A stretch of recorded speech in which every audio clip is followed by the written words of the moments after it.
শুভ সকাল বন্ধুরা, নতুন একটা ভিডিওর সাথে সকলকে অনেক স্বাগত আর অনেক ভালোবাসা।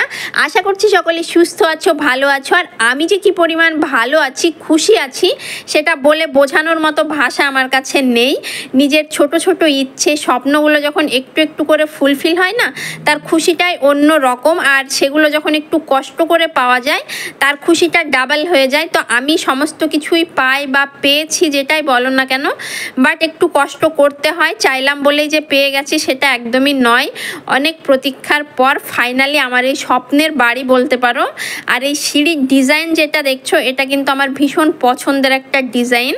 তো এটা হয়ে গেছে আর আমি এই চাতালের ওপরে বসে মানে একরাশ হাসি মুখে ভেতর থেকে আসছে। এই হাসিটা একদমই লোক দেখানো নয়। তো আমার সিঁড়ির চাতালটা যেহেতু অনেকটা উঁচু না, তোমার প্রায় ছাদের হাইটে হয়ে গেছে, কেননা আমার ভিতটা অনেকটা উঁচু করেই বানানো হয়েছে। আর এই দিকে বরমশাইকে পাঠিয়েছিলাম মাংস আনতে। অনেক দিন যাবৎ মাংস খাওয়া হয় না চিকেন ছাড়া।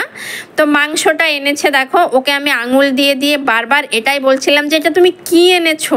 অন্যান্যবার যখন মাংস আনে তোমার এক ফোঁটাও চর্বি আনে না, শুধু মাংস নিয়ে আসে। তো এবারে আমি বলেছি একটুখানি চর্বি লাগা যে মাংসগুলো হয় সেগুলো নিয়ে এসো। বাট আনার পর দেখছি মাংস কোথায়, এ তো পুরোই চর্বি। তোমার 2 কিলো মাংসে 1.5 কিলো তো দিয়েছে খালি চর্বি, আর 500 মাংস, সেটাও চর্বির সঙ্গে মাংস। এত চর্বি খাওয়া যদিও ঠিক নয়, বাট নিয়ে এসেছে। ওকে যখন বলছি তো বলছে আমি নাকি বুঝতে পারিনি, এত চর্বি হয়ে গেছে, ও বুঝতে পারেনি। কি বলবো বলো, এত বছর ধরে হাট বাজার করছে, ও যদি বুঝতে না পারে কে বুঝতে পারবে।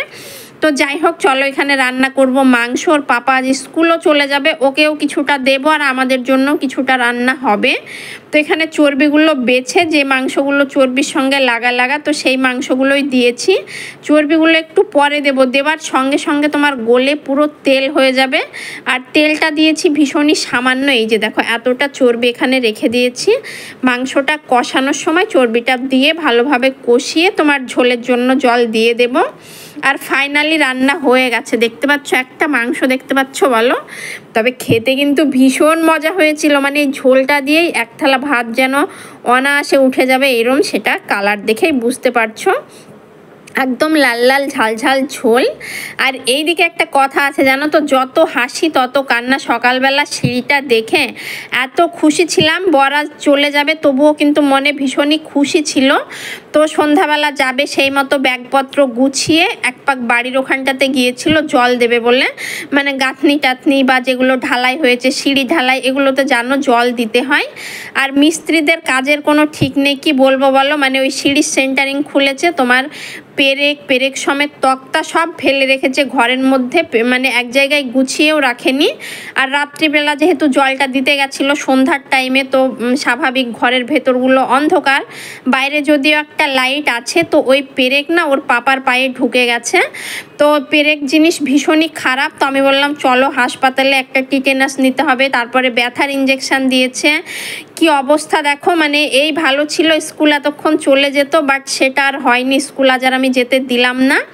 আর ওর পাপাকে দেখছো হাতগুলো পুড়ে কালো হয়ে গেছে। মানে বাড়ি যতদিন থেকে স্টার্ট হয়েছে, ও বললে নয়, সারাক্ষণ রোদ্রে থাকা, মানে জল দেওয়া, মিস্ত্রিদের সঙ্গে দাঁড়িয়ে থাকা, এই করতে গিয়ে নিজের দিকে তাকানোর সময় পর্যন্ত পায় না। আমার অবস্থাও সেমই হয়েছে, মানে একদম স্কিনটা পুরো 12 বেজে গেছে। আর রোদ্রে পোড়া না ভীষণ খারাপ জিনিস।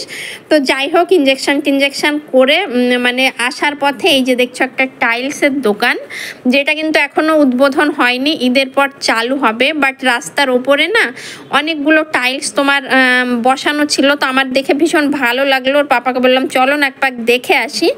যদিও টাইলসের কাজ হতে এখন অনেক দেরি, দু মাস মতো হয়তো বা। তো দেখতে তো ক্ষতি নেই। এই যে টাইলসগুলো দেখছো এগুলো কিন্তু কিচেনের, আর এই যে টাইলসটা এখন দেখছো এটা কিন্তু বারান্দার। এটা কিন্তু আমার বারান্দার জন্য ভীষণ পছন্দ হয়েছে। আমি জানি না কোন দোকান থেকে নেব বা কোনটা নেব, সবে তো একটা দোকান আমি জাস্ট একটুখানি দেখেছি, চোখের দেখা। আরও 2-4টে দোকান দেখব। এটাও কিন্তু তোমার বারান্দার, 2-4টে দোকান দেখব। তো তারপরে না সেখান থেকে ডিসাইড করব যে কোনটা নেওয়া হবে না হবে। জাস্ট আসছিলাম, সামনে পড়ে গেল, তাই এক ঝলক তোমার দেখে নিয়েছি। আর এইদিকে ওর স্কুল যাওয়া হলো না বলে আমরা তো ভীষণ খুশি। আসলে এসে যখন একটানা তোমার 7 দিন বা 10 দিন থাকে, তো তারপরে যেদিন যাওয়ার দিন ঠিক হয় না, সেদিন যখন কোনো কারণে যাওয়াটা ক্যান্সেল হয়ে যায়, তো মনে হয় যেন খুশিটাও ডাবল হয়ে গেছে। আর এখন বাইরে বেরিয়ে এত গরম পড়েছে তোমার, মানে চা বা কফি এই জাতীয় কোনো কিছু খাওয়ার কথা ভাবতেই পারি না। মনে হয় যেন একটু ঠান্ডা ঠান্ডা স্প্রাইট, ফ্রুটি বা আইসক্রিম ঠান্ডা জাতীয় কিছু নেই। তো এখানে আমি সবচাইতে আমার পছন্দের আইসক্রিম পিস্তা, এটা খেতেও দুর্দান্ত হয়, তো আমি এটাই নিয়েছি। আর আহিল নিয়েছে অন্য একটা আইসক্রিম। আর এইদিকে এই যে বর মিটিমিটি বলছে বাহ তোমাকে তো খুব সুন্দর লাগছে, যে কারণে আমি মিটিমিটি করে হাসছি। আর ও কিছু নেয়নি, ও বললো আইসক্রিম খাবে না, ও বাড়ি যাওয়ার সময় একটা ঠান্ডা নিয়ে নেবে, এই দোকানে ছিল না যে কারণে ও নেয়নি। আর আমি এইদিকে বরকে বলছি মানে কোথায় আলো জ্বলছে দেখো তো, ক্যামেরাটা এত সুন্দর আসছে, তুমি ঘরে না এই লাইট লাগিয়ে দিও, তাহলে আমার ভিডিও করতে সুবিধে হবে। তো যাই হোক একটু মজা করছিলাম। সারাদিন তো প্রচুর কাজ, বাড়ির কাজ, সংসারের কাজ, তো সন্ধ্যাবেলা একটুখানি বেরিয়ে না মানে ঘোরাফেরা করলে মাইন্ডটা বেশ ফ্রেশ হয়ে যায়। আর যেহেতু স্কুল যাওয়াটা আজ ক্যান্সেল হয়েছে, তো বললাম তো তোমাদের খুশিটা আরও ডাবল হয়ে গেছে। তো সেটা একটা দিনের জন্যই। পরের দিন এই যে সন্ধ্যাবেলা, সারাদিন আর ভিডিও করিনি সেই দিন। তো বরমশাই একদম ব্যাগপত্র গুছিয়ে রেডি হয়ে গেছে স্কুলে যাবে বলে। যেটা যার কাজ মানে আটকে রাখা সম্ভবও নয় আর উচিতও নয়, ওকে ওর কাজে ফিরতেই হবে। এটাই আমাদের লাইফ, মেনে নিতে হয়, কিছু করার নেই। কষ্ট তো হয় ঠিকই, বাট এভাবেই চলতে হবে। আর এই যে নোংরার বালতিটা দেখছো, এটা হাতে নিয়েছি, নিচে ফেলবো। এত ভারী যে বরমশাই এই যে আমার হাত থেকে নিয়ে নিয়েছে, ও গিয়ে এটা ফেলে দেবে। আর আজও একটা জিনিস ভুলে গেছে, কি বলো তো, প্রত্যেক দিন যাওয়ার সময় ঠিক মোবাইল নয়, চার্জার নয়, কিছু নয়, টুপি মাফলার ভুলে যায়। আজ ভুলে গেছে তোমার মোজা, তো সেটা আমি আবার এই যে ছুটতে ছুটতে এলাম নিতে। আর এত গরম, আমার মানে কি বলবো, এত খারাপ লাগছিল ওর পাপা চলে যাচ্ছিল বলে। মানে এসি এখানে আমি আহিল আমরা তো এসি চালিয়ে থাকছি, আর বেচারা ওখানে গরমে এত কষ্ট পায়। আর বলে যে গরমটা না মানে ওখানে প্রচণ্ড গরম এরম বলে, তো শুনেও খারাপ লাগে। কিছু করার নেই, কি করব, কোনো উপায়ও নেই যে কোনো ব্যবস্থা করব বা কিছু করব। তো যাই হোক চলো আজকের ভিডিওটা এই পর্যন্তই, দেখা হবে নেক্সট কোনো ভিডিওতে। ততক্ষণ পর্যন্ত ভালো থেকো, সুস্থ থেকো। আর ভিডিওটা ভালো লাগলে অবশ্যই লাইক কমেন্ট শেয়ার করে দিও। টাটা।